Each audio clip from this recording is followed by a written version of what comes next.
अगर आपको अक्सर गर्दन में दर्द, कंधे में दर्द, बाजू में सुनपन, हाथ में झुनझुनाहट या कीड़े चलने जैसा एहसास होता है तो हर बार इसका सबब सिर्फ थकन नहीं होता।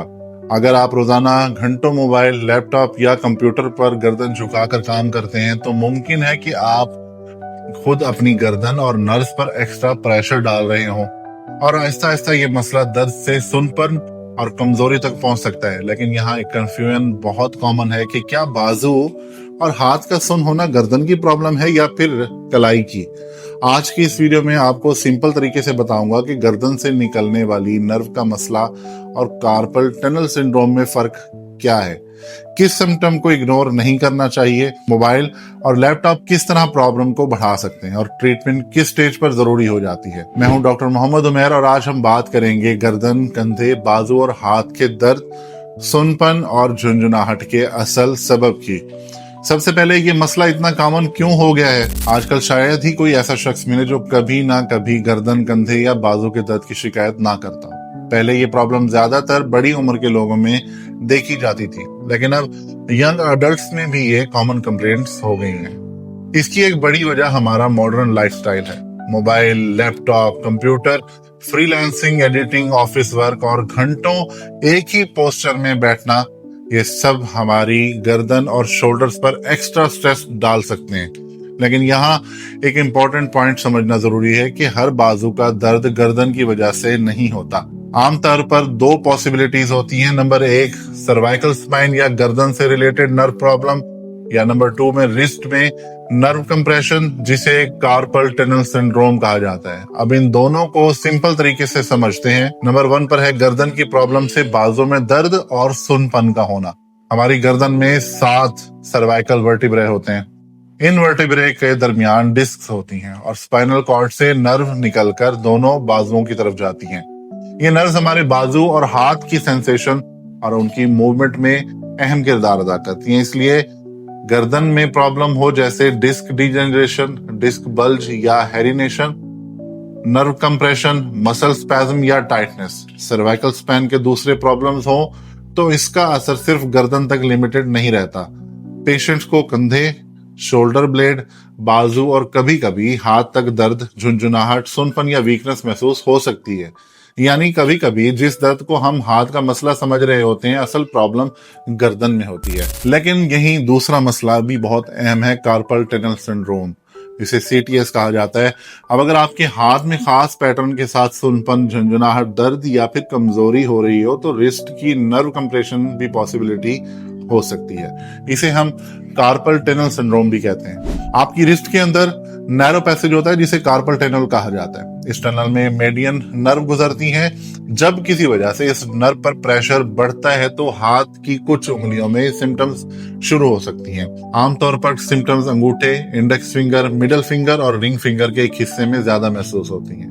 पेशेंट कह सकता है कि डॉक्टर, हाथ सुन हो जाता है, हाथ में कीड़े चलने जैसा लगता है, रात को हाथ में झुनझुनाहट होती है या चीजें पकड़ने में वीकनेस महसूस होती है। अगर प्रॉब्लम बहुत देर तक इग्नोर की जाए तो थंब के मसल्स में भी वीकनेस और मसल वेस्टिंग भी हो सकती है। इसलिए सिर्फ पेन किलर खाकर इस प्रॉब्लम को इग्नोर करना हर केस में सही अप्रोच नहीं होती। अब सबसे कॉमन कल्प्रिट को पकड़ते हैं, वो है आपके मोबाइल और आपके लैपटॉप। आज के मॉडर्न लाइफस्टाइल में एक बहुत बड़ी वजह हमारा प्रोलॉन्ग पुअर पोस्चर है। आप जरा अपनी नॉर्मल मोबाइल पोजीशन देखें। अक्सर हम मोबाइल को नीचे रखकर गर्दन को आगे की तरफ झुका लेते हैं।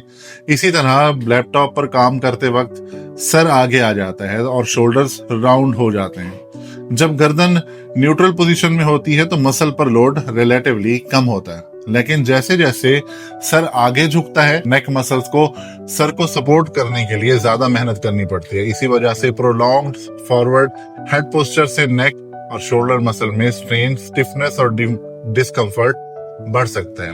इसी कॉन्टेक्स्ट में आपने टेक्स्ट नेक का टर्म भी यूज सुना होगा, यानी टेक्नोलॉजी का एक्सेसिव यूज और पुअर पोस्चर गर्दन के मसाइल को बढ़ाने में रोल प्ले कर सकते हैं। तो फिर बचना कैसे है? सबसे पहली चीज, अपनी स्क्रीन की पोजीशन ठीक करें। मोबाइल को हमेशा नीचे रखकर गर्दन झुकाकर यूज ना करें।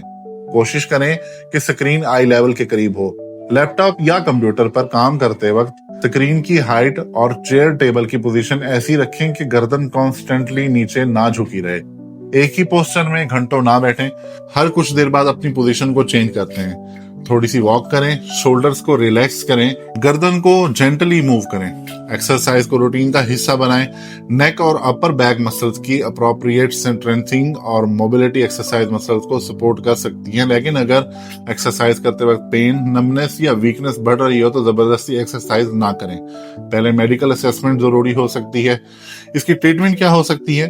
ट्रीटमेंट असल वजह पर डिपेंड करती है कि अगर प्रॉब्लम सर्वाइकल स्पैन से रिलेटेड हो तो बहुत से पेशेंट्स को conservative treatment, posture correction, physical therapy, exercises और डॉक्टर की एडवाइस के मुताबिक मेडिसिन से इंप्रूवमेंट मिल सकती है। हर पेशेंट को ऑपरेशन की जरूरत नहीं होती, लेकिन अगर नर्व कंप्रेशन सिवियर हो, सिम्टम्स प्रोग्रेसिवली बढ़ रही हो, वीकनेस डेवलप होती हो या कंजर्वेटिव ट्रीटमेंट से इंप्रूवमेंट ना आ रही हो तो specialist further treatment options consider कर सकते हैं।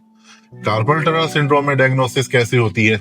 अगर डॉक्टर को सीटीएस का शक हो तो क्लिनिकल एग्जामिनेशन के बाद जरूरत के मुताबिक ईएमजी, एनसीएस जैसे नर्व टेस्ट रिकमेंड किए जा सकते हैं। ये टेस्ट नर्व की फंक्शनिंग और कंप्रेशन की सिवियरिटी को एक्सेस करने में मदद करते हैं। कार्पल टनल का ट्रीटमेंट भी सिवियरिटी और काज पर ही डिपेंड करता है। हर पेशेंट का सीधा ऑपरेशन नहीं होता। अर्ली या फिर माइल्ड केसेस में डॉक्टर कुछ नॉन सर्जिकल ऑप्शंस कंसीडर कर सकते हैं, लेकिन अगर नर्व कंप्रेशन सिग्निफिकेंट हो या सिम्टम्स परसिस्टेंट हो, सिवियर हो तो कार्पल टनल रिलीज सर्जरी भी ट्रीटमेंट का ऑप्शन हो सकती है। कार्पल टनल किन लोगों में ज्यादा हो सकता है? इसके मल्टीपल रिस्क फैक्टर्स हो सकते हैं, मिसाल के तौर पर diabetes, pregnancy, hypothyroidism, wrist injury या फ्रैक्चर, आर्थराइटिस, रिस्ट के जॉइंट्स में स्वेलिंग और कुछ दूसरी मेडिकल कंडीशंस।